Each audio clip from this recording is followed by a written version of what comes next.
Friends எல்லாருக்கும் happy new year இனிய புத்தாண்டு வாழ்த்துக்கள். என்னோட ஸ்டைலில் எனக்கு தெரிஞ்ச மாரி லிவர் சிக்கன் பெப்பர் ஃப்ரை, அதுக்கப்புறம் சில்லி சிக்கன் எப்படி செய்யுதுன்னு தான் இந்த வீடியோவில் ஷேர் பண்ணுறேன். வீடியோ ஸ்கிப் பண்ணாமல் ரெசிபி வேணுன்றவங்க ஃபுல்லாக பாருங்கள். கடாயில் வந்து 3 டேபிள் ஸ்பூன் அளவுக்கு எண்ணெய் ஊற்றிக்கிட்டேன். பொடியாக கட் பண்ணி வச்சுக்க ஒரு பெரிய வெங்காயம், 2 நல்ல பழுத்த தக்காளி போட்டு அது கூடயும் உப்பையும் போட்டு அந்த வெங்காயம் தக்காளி 1 மினிட் நல்லா குக் ஆகணும். நல்லா குழைவாக வெந்து வரணும். அதனால் மூடி போட்டு 1 மினிட் வந்து குக் பண்ணிக்கலாம். நல்லா இந்தமாரி குழைவாக வெந்து வந்து பார்த்துக்க க்ளீன் பண்ணி கழுவி வச்சுருக்கிற லிவரையும் போட்டு மிக்ஸ் பண்ணிக்கலாம். இஞ்சி பூண்டு பேஸ்ட்டு நான் இப்போ போடலை, லாஸ்ட்டில் போட்டிருக்கேன். அதுவே ஒரு மாதிரி ஃப்ளேவரோட ரொம்ப டேஸ்டியாக இருக்கும். இந்தமாரி ஒன்ஸ் ட்ரை பண்ணி பாருங்கள். லிவருக்கு தகுந்த மாரி உப்பையும் போட்டு, காரத்துக்கு தகுந்த மாரி ரெட் சில்லி பவுடர், தனியா பவுடர், கரம் மசாலா, 1/2 ஸ்பூன் அளவுக்கு மஞ்சத்தூள் போட்டு நம்ம நல்லாவே இது மிக்ஸ் பண்ணி விட்டுட்டு, இது கூட வந்து தண்ணி எதுவுமே சேர்க்கறது வேண்டாம். ஏன்னா லிவர் வேக வேக நல்லா தண்ணி இதிலே இறங்கிடும். மூடி போட்டு ஒரு 10 நிமிஷம் வந்து குக் பண்ணிக்கலாம். இதுக்கு வந்து இன்னொரு பொடியை வந்து ரெடி பண்ணிக்கலாம். இன்னொரு குட்டி பாத்திரத்தில் வந்து 1 ஸ்பூன் மிளகு, 1 ஸ்பூன் ஜீரகம், இதை வந்து லேசாக வறுத்துக்கலாம். ரொம்ப கருக விட்டுட்டா வந்து கசப்பு தன்மை வந்துடும். லேசாக வறுத்து எடுத்து இதையும் வந்து நம்ம அரைச்சி வச்சுக்கலாம்.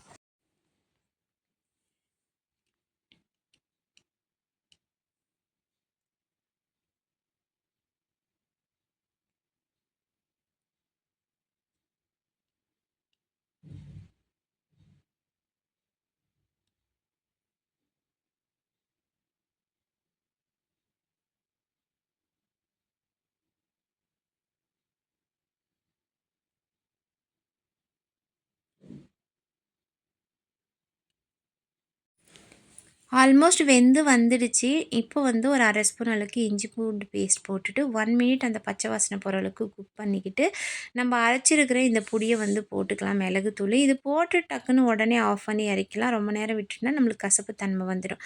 ஜஸ்ட்டு போட்டு மிக்ஸ் பண்ணிவிட்டு நிறைய கொத்தமல்லி இலையும், புதினா இலையும், கருவேப்பிலையும் போட்டுக்கலாம். நான் வந்து புதினா போடலை, புதினா போட்டிருந்தாலும் நல்லா தான் இருக்கும். கருவேப்பிலையும் கொத்தமல்லி இலையும் தூவி வந்து ஆஃப் பண்ணி இறக்கிட்டு சர்வ் பண்ணுங்கள். சூப்பராக இருக்கும். இது வந்து ரைஸு, ரசம் சாதம் எல்லாத்துக்கூடயும் வச்சு சாப்பிட்லாம். சப்பாத்தி கூடயும் வச்சு சாப்பிட்லாம். எல்லாருக்குமே ரொம்ப பிடிக்கும். ட்ரை பண்ணி பாருங்கள். நல்லா காரசாரமாக சுருக்குன்னு இருக்கும்.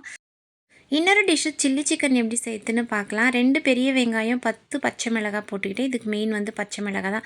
நல்லா காரசாரமாக இருக்கும். பச்சை மிளகாய் வந்து ஆட் பண்ணி செய்கிறப்போ லாஸ்ட்டாக வந்து நம்ம தேங்காய்லாம் சேர்க்க போகிறோன்றதுனால நான் ஃபஸ்ட்டே வந்து அதையும் கட் பண்ணி வச்சுக்கிட்டேன். அந்த பேஸ்ட் வந்து அரைச்சி வச்சுக்கிட்டேன்.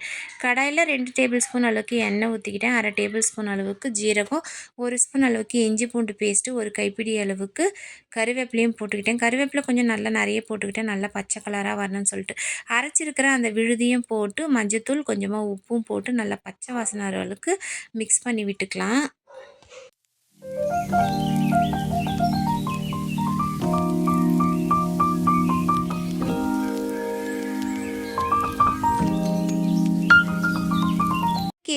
அரை கேஜி சிக்கன் இருக்கும். அதை வந்து கழுவி க்ளீன் பண்ணி அதையும் போட்டு உப்பு போட்டு நல்லா மிக்ஸ் பண்ணிக்கிட்டு, நம்ம சிக்கன் நல்லா முழுகிற அளவுக்கு வந்து தண்ணி ஊற்றிக்கலாம். சிக்கன் நல்லா வெந்து வரணும். அது இல்லாமல் நல்லா சாஃப்டாக டேஸ்டியாக இருக்கும். சிக்கன் கொஞ்சம் தண்ணி நிறைய ஊற்றி நல்லா குக் பண்ணிக்கலாம் மூடி போட்டுட்டு. ஒரு 10 நிமிஷம் குக் ஆகி பாதி வேக்காடு வெந்து வந்த பார்த்துக்க 2 டேபிள் ஸ்பூன் அளவுக்கு தயிர் ஊற்றி நல்லா மிக்ஸ் பண்ணிவிட்டு இன்னும் திரும்பவும் குக் பண்ண வச்சுக்கலாம். அதுக்குள்ளே இதுக்கு வந்து ஒரு பேஸ்ட் ரெடி பண்ணிக்கலாம். 4லேருந்து 5 பல் வந்து கோடம்பி போட்டுக்கிட்டேன். 1/2 ஸ்பூன் அளவுக்கு சோம்பு, ஒரு 4-5 பத்தை பீஸு சின்னதாக கட் பண்ணி போட்டுக்கிட்டேன். கூடவே 1/2 டேபிள் ஸ்பூன் அளவுக்கு கசகசாவையும் போட்டுக்கிட்டேன். கசகசா போட்டுருக்கிறதுனால நல்லா நைஸாக அரைச்சி எடுத்துக்கலாம் பேஸ்ட்டு.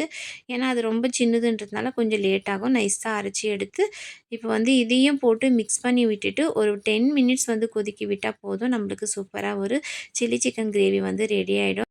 கொஞ்சம் தண்ணியாக கிரேவி வேணும்னா ஒரு 2-3 மினிட்ஸ் குக் ஆன உடனே ஆஃப் பண்ணிக்கலாம். எனக்கு வந்து கொஞ்சம் திக்காக வேணும், ரைஸ் கூட சப்பாத்தி கூட வச்சு சாப்பிட்ற மாரி வேணும்னு சொல்லி நான் ப்ரிப்பேர் பண்ணிக்கிட்டேன். இந்த வீடியோவில் என்னோடய ஸ்டைலில் நான் செஞ்ச ரெசிபி பிடிச்சிருந்தா கண்டிப்பாக ட்ரை பண்ணி பாருங்கள். அப்படி வீடியோ பிடிச்சிருந்தா சப்ஸ்கிரைப் பண்ணி உங்கள் ஃப்ரெண்ட்ஸ் அண்ட் ஃபேமிலிக்கு ஷேர் பண்ணி விடுங்க. பாய் ஃப்ரெண்ட்ஸ், நெக்ஸ்ட் வீடியோவில் பார்க்கலாம். வேறு எதனா ரெசிபி வேணுன்னா கண்டிப்பாக எனக்கு கமெண்ட் பண்ணுங்கள். நான் கண்டிப்பாக எனக்கு தெரிஞ்ச மாரி அதையும் ட்ரை பண்ணுறேன். பாய் ஃப்ரெண்ட்ஸ், நெக்ஸ்ட் வீடியோவில் பார்க்கலாம்.